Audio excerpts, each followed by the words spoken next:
Ever found yourself scratching your head while trying to light up 3D exteriors cinematically? It's like juggling 100 variables, right? But here's the kicker. What if there's a secret lighting recipe swiped straight from real cinematography? Picture this. Follow steps A, B, C, then D, and voila! You've got yourself a scene that's nothing short of stunning. It might seem crazy to think one can cover all aspects of cinematic outdoor lighting in a single video. In fact, I'm not even sure it is possible. Exploring how exterior lighting is masterfully executed in films and translating these techniques into our 3D art to enhance its appeal. However, this topic has been highly requested since the release of our cinematic lighting course, so I've decided to give it a shot. Here comes the disclaimer. This isn't about the narrative or the emotional effects created by specific lighting qualities or schemes within a shot. Instead, we'll focus on formulating practices and tools for adjusting the lighting in your outdoor 3D scene to give it a vaguely more cinematic appearance, although the definition of cinematic can be much broader. As Ellis rightfully points out, however the image is lit needs to work for the film as a whole to form the intended feeling and a cohesive narrative, and this is what we may class as cinematic, not just the lighting pattern by itself. Yet here we go. Disclaimer number 2, this video is theoretical and conceptual. We won't dive into specific Blender settings or any other particular application for that matter during this video, though you may feel like jumping into your application of choice to give some outdoor lighting a try by the end. So what does cinematic outdoor lighting mean? Let's make sure we're all on the same page definition-wise. What do the sand-swept landscapes of Dune and the bone-chilling wides or close-ups of The Revenant, famous for its outdoor photography, have in common? What similarities exist between the moody density of Children of Men or Seven and the contemplative fogginess of Blade Runner or Tarkovsky's Stalker? Considering Blade Runner's diverse range of color palettes and lighting styles, what specific look defines cinematic outdoor lighting? I think it is fair to say that if we cherry-pick our examples a bit, setting aside highly stylized films like Wes Anderson's Asteroid City, or those with a found footage or raw documentary aesthetic, as well as experimental art house movies like Begotten, we can discern some pattern in how Roger Deakins and other professional cinematographers handle outdoor lighting, and lighting in general across these films. The pattern emerges along the lines of what Jeremy Vickery described as beauty or aesthetic appeal of the work of art in his YouTube video. The key factor of beauty, according to Jeremy, is the concept of an easy read of the image, having clear separation of 2D shapes on the one hand and a strong illusion of three-dimensionality on the other. These effects are achieved through certain lighting and composition techniques. It can be presented as a list that has whatever a number of bullet points. It is important to note that achieving the desired effect is not simply a matter of checking off boxes. In some cases, certain shots may encompass most or even all of these techniques, while in others emphasis may be placed on specific elements with less emphasis on others. Additionally, some shots may focus primarily on one main aspect, while the rest fade like the markings upon that one ring. Nevertheless, the underlying formula is always present if you know where to look. Alright, time for the reveal. Here's the cinematic exterior lighting formula fresh from the laboratory, or I guess you could say the cinematic potion fresh from the cauldron. At least this is how I formulate it anyway. It consists of ingredients such as light interaction, blocking, aerial perspective, contrast, eye of newt, toe of frog, all manner of wizardry we can unlock, unpack and demystify. Of course, it's nothing new. Cinematographers themselves love to create lists and develop heuristics around their craft. With that in mind, I highly recommend checking out Patrick O'Sullivan's YouTube channel, aka Wandering DP. What I'm going to discuss may resemble what Patrick refers to as framework in certain aspects. To put this formula to the test, I've prepared some quick exterior 3D scenes which I've shared with you on Reddit, and you basically said yes, go ahead. We'll use these scenes to determine whether following this formula can achieve the cinematic look we desire, or if it falls short. Regardless of the outcome, there will be valuable lessons to learn. Ultimately, it's up to you, the viewer, to decide if the results are convincing enough. We'll start with the amazing community-driven scene from Polyhaven, Hidden Alley, which has wonderful lighting designed to show off the assets, yet we will give it our own spin. So I'm going to create a moody, really dark vibe like in this shot from Inception, or this one from Seven, or this one from Children of Men. When we look at this shot, the front light being completely blocked jumps straight at us. The surfaces that face the view are just crushed. And conversely, quite a soft backlighting is what offers the general light direction. So I'll start with just an ambient light and then simply add a light blocker or a neg behind the camera to kill the spill coming from that direction, And then to take this idea further, I'll also block the light coming in from above by adding a big black plane there, sucking in all the light. So guess what? So we are effectively left with just the soft key, which is the reverse key light. It's also called upstage. So here are a few components of the formula springing into existence, following a simple front light blocking. What other ingredients do we have in the formula? I'll introduce some fog or atmospheric perspective, which will hopefully allow us to bring in a stronger sense of cinematic depth, which will benefit even more if we throw in some extra light in the midground to get more apparent separation of layers and contrast for that matter. Then we can play with a sunlight slash to create kind of a point of interest, but just a point, a little area, and here's where light blocking comes in handy again. We don't want it to get flat again, so I'll constrain it to this small area only. This little splash should arguably still look believable, as it's motivated by the time of the day and the surroundings.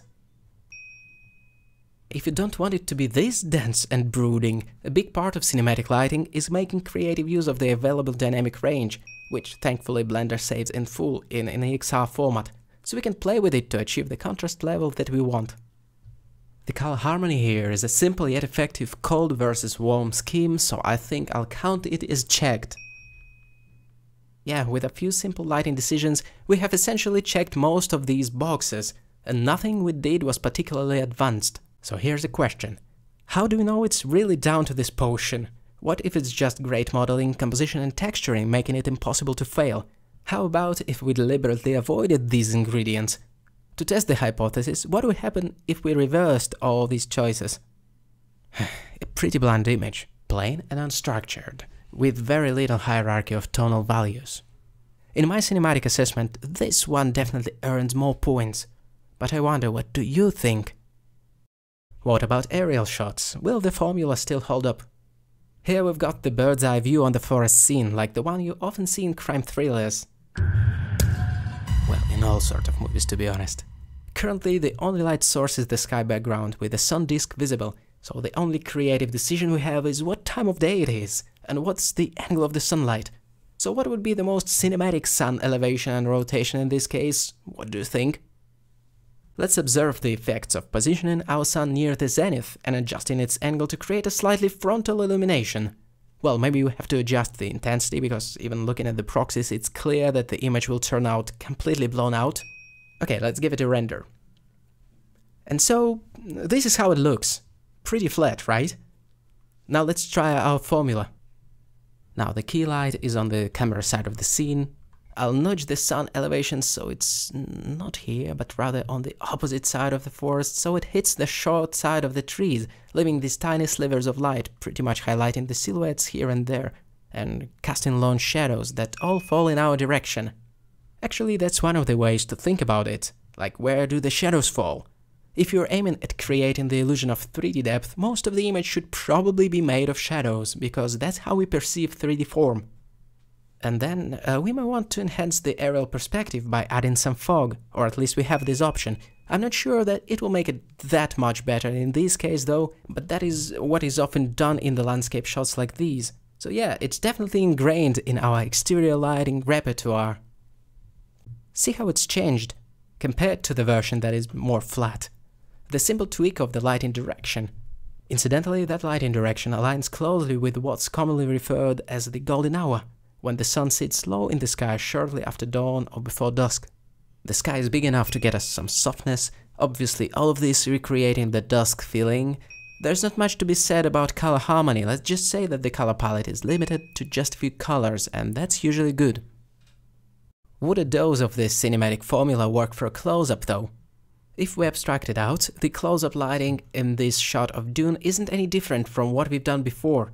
It can be summarized as a big soft light wrapping around what's in front, leaving most of it in shadow so we can read its silhouette really easily.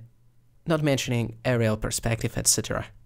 I would start off by nailing the backdrop exposure by isolating it via light path in Eevee. It is always a creative choice what level to set for the sky. I'll go with this not overly blown out but still fairly strong level. And then I will adjust the level on the character separately. Like, there are options. There could be no light whatsoever, or we can keep it pretty low or fill it in more, and that would mean less contrast. Going black silhouette, paradoxically, can also look very three-dimensional. No need to mention that this kind of a silhouette technique is used in films to great effect. And arguably, even though the foreground is pure darkness, it still ticks most of the boxes of the formula. But I will go ahead and add a key light, striking the edge of the figure. It can be anywhere on that side. I'll add some more lights, still keeping that general line of the party. The motivation is still important. As we see some colors in the sky, it would be best to work in a similar color tone for these extra lights. Like here, I'm adding the third one and making it roughly the color of the sky on the left, a pale blue. It is important, otherwise it would look lit. Ideally, it should be more or less transparent to the viewer, so as not to disrupt the suspension of disbelief, I suppose. Then it's all about the creative choice of the key versus fill ratio, the color grading and that sort of stuff. There's a lot of freedom within that formula. For a more complete exploration of those ideas, feel free to investigate the rest of our cinematic lighting course. As a quick example now, even something as simple as adjusting the fill level can dramatically alter the overall appearance. Arguably, while still operating within the framework, we can attain a Wes Anderson-esque look by increasing the fill and letting go of the tonal contrast. How about extreme close-ups? The same story. The environment ambience, a sort of a base or a fill, then a well-defined key light from the rear of the scene, and then an egg or a blocker to cut the camera side fill. That is, if you need to add some drama. Here is a broader view of nature that can undergo the exact same treatment. First, let's ensure we have sufficient ambient light to set a baseline. Though it may be minimal if we're going for dramatic or moody, then essentially we'd need a dominant light, and it's a safe bet to push this light from the background side and make it large and soft, wrapping around the scene so we still get a nice definition in the shapes, aka shadows falling in our direction, in the camera direction essentially. Then if we want to get some light versus dark zebra going, hence the interest, we can cast some harsher sunlight from the same general direction. It just has to be non-frontal, and that should do the trick.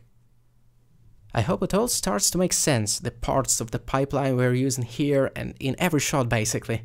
Give this video a thumbs up if it does. Let's try cranking up the difficulty a little bit and dig into it a little deeper.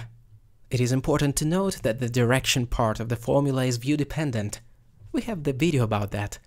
So let's say we have multiple shots of the same scene, like this skull in the mod, and we've set up a great reverse key light to wrap the light around the object beautifully, but then we switch to another camera angle.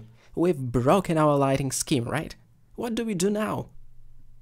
Actually, it's perfectly acceptable to adjust the lights so the key light still hits the short side of the object, even if it seems to break cinematic continuity.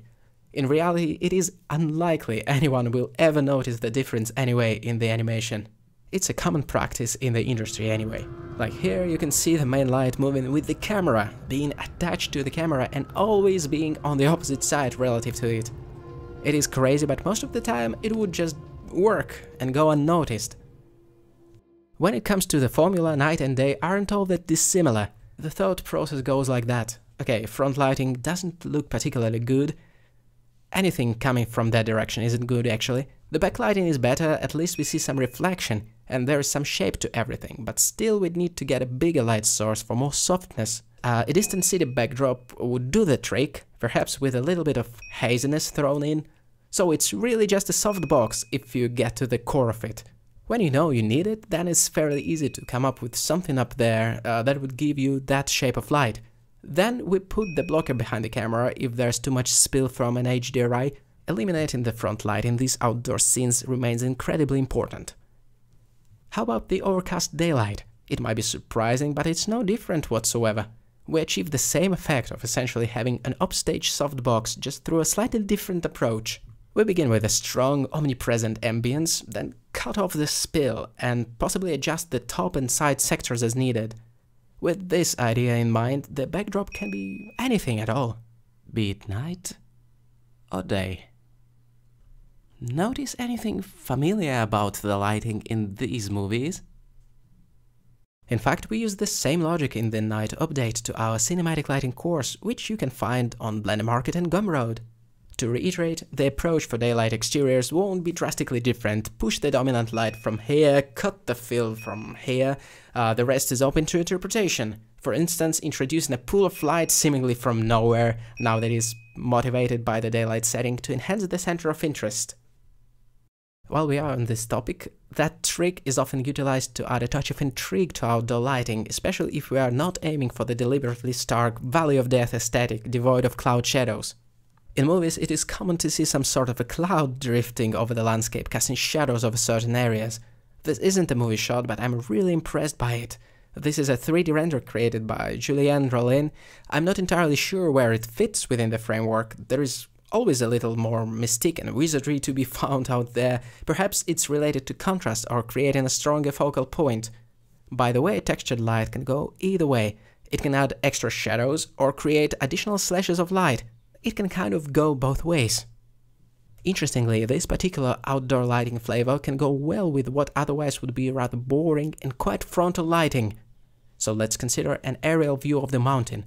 In this scenario, we'd want to steer clear of aligning the light directly with the camera, as it would just flatten out all the shapes. However, as we have discussed, we can opt for a slightly frontal light placement and add a layer of clouds to break it up. The clouds that would cast shadows, breaking up the monotony and adding interest, and giving this image a biblical appearance, I would say. So that technique is also something we can reference when setting up lighting for landscapes.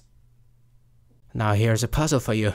The reverse key direction is simply not available to us in this case, so what do we do when we cannot rely on backlighting for whatever reason? Such as when we are facing a wall. What we can do in cases like that is summon a ray of sunshine seemingly coming from nowhere. But that's more appropriate for interiors, of course, as it inherently looks like interior lighting, speaking of motivation. So what we can do instead is lightly season it with a hint of dappled light. That is often enough to A. create a sense of place, as if the light is filtering through the tree canopies or similar, and B. add depth, making it less flat and more visually engaging. Here I have a few more ideas to consider. A frontal light is arguably just as bad for non-solid matter like volumetric clouds, rendering them flatter than they should be compared to the backlighting directions.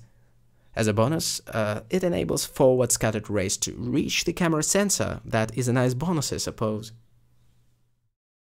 Another intriguing cinematic outdoor concept involves playing with the transitional periods of the day: dawn, dusk, dark days, and bright nights.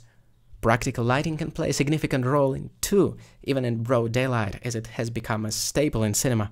However, it is crucial to adjust the ratio between the practicals and the environment light to maintain believability.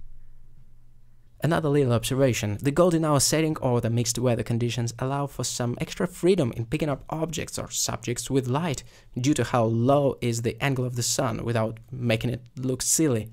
It ties into motivation, which is also on our list. Not to imply that entirely unmotivated lighting isn't cinematic, though.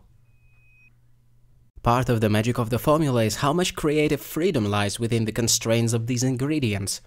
Just like the lighting in a shot from The Mandalorian looks different from one in Leviathan, and Dune looks different from Mad Max Fury Road, the outdoor scenes you render using this formula would also differ from others created using the same principles. Imagine each point on this list as a slider. We can max out certain sliders, like atmospheric perspective, all the way to 11, increasing softness and creating a Silent Hill-like atmosphere. Naturally, other sliders like contrast receive less emphasis. So even if you are still checking off most of the boxes, like in a foggy scenario like that you'd still aim to create some definition in shapes, the process shouldn't restrict creative expression, I think. For some other shot you may go for a different combination of sliders to achieve a nuclear sunlight type of setup, as seen in Mad Max Fury Road. In fact, I recreated the lighting of a shot from that film for practice. Despite the obvious difference in aesthetics, the underlying logic remains the same. It's almost amusing how versatile this approach is and how much it frees up resources, allowing you to focus on tweaking the aspects that truly matter, while the framework has already been established. While working on this video, I prepared a bunch of other scenes to discuss, each with its unique look yet following similar tactics. But I think it's time to pass the torch to you. Even though we've discussed ways to formalize cinematic exterior lighting, there are no hard written rules in cinematography, and in 3D art for that matter. No single set of heuristics, however versatile, can encompass all lighting styles. Furthermore, beyond the aesthetics or emotive qualities of the image, there's always the narrative, feelings, and meaning that dictate or inspire lighting choices. Would you consider using the formula that we have discussed in your next outdoor 3D scene where cinematic treatment is needed? So I'd like to hear from you. What do you think?